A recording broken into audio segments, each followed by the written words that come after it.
Hi everyone, welcome to my channel.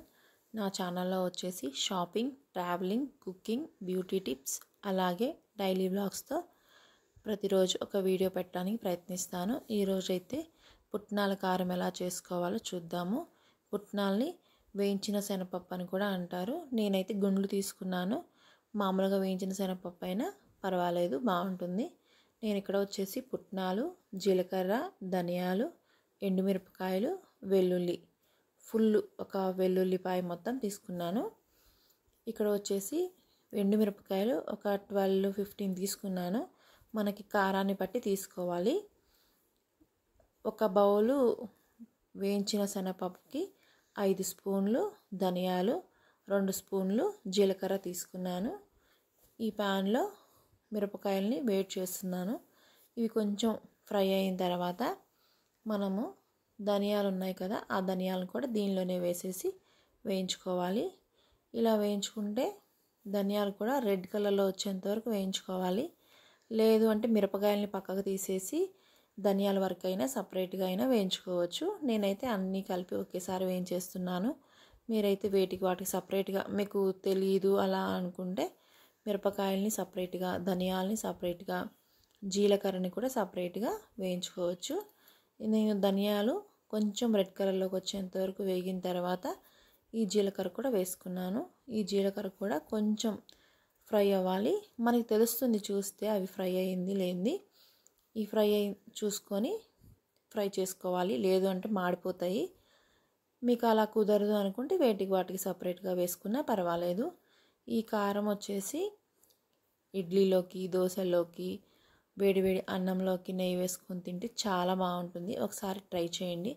నా ఈ video కనుక చూస్తున్నట్లయితే లైక్ చేయండి, నా ఛానల్ని సబ్స్క్రైబ్ చేసుకోండి. చాలా బాగుంటుంది. మనం ఏదైనా కర్రీస్లోకి అలా కూడా చేసుకోవచ్చు. ఫ్రైల్లోకి అలా వేసుకోవటానికి కూడా చాలా బాగుంటుంది. స్టవ్ ఆపేసేసుకొని ఆ పెనంని పక్కన పెట్టుకోవాలి. పెట్టుకున్న తర్వాత మనము వేరుశనగ పప్పులు ఉన్నాయి కదా, అవి కూడా వేసేసుకోవాలి. ఆ వేడి మీదే వేసుకున్నాము అంటే కొంచెం పప్పులు మెత్తగా ఉన్నా బాగుంటుంది. అంటే కొంచెం క్రిస్పీగా అవుతాయి, ఆ వేడికి చాలా బాగుంటాయి. ఇవి వేసిన తర్వాత కొన్ని కరివేపాకు రెబ్బలు వేసుకున్నాను. కరివేపాకు రెబ్బలు కూడా వేసుకొని ఇలా ఆ వేడి మీదే ఒకసారి తిప్పుకున్నాము అంటే కరివేపాకు రెబ్బలు కూడా ఫ్రై అయిపోతాయి. అంటే అవి పచ్చిగా ఉన్నాయి కదా, కొంచెం వేడిగా ఉండి బాగుంటుంది, మంచి వాసన వస్తుంది. వెల్లుల్లి రెబ్బలు కూడా వేసేసుకున్నాను. తర్వాత చింతపండు వచ్చేసి ఒక 4 రెబ్బలు తీసుకున్నాను. మీకు ఇంకా పుల్లగా కావాలి అంటే ఇంకొంచెం ఎక్కువ వేసుకున్నా పర్వాలేదు. పుల్లగా కారంగా చాలా బాగుంటుంది. చాలా టేస్ట్ కూడా బాగుంటుంది. ఒకసారి ట్రై చేయండి. ఇవన్నీ వేసేసుకొని ఆరేంత వరకు పక్కన పెట్టుకోవాలి. ఆరిన తర్వాత చూడండి, ఇక్కడ ఆరిపోయాయి. ఆరిపోయిన తర్వాత మిక్సీ జార్లో తీసుకొని మిక్సీ పట్టుకోవాలి. రుచికి సరిపడా ఉప్పు వేసుకోవాలి. నేనైతే ఒక 3 స్పూన్స్ ఉప్పు వేసుకున్నాను. ఉప్పు వేసుకొని ఇలా మెత్తగా పట్టుకోవాలి.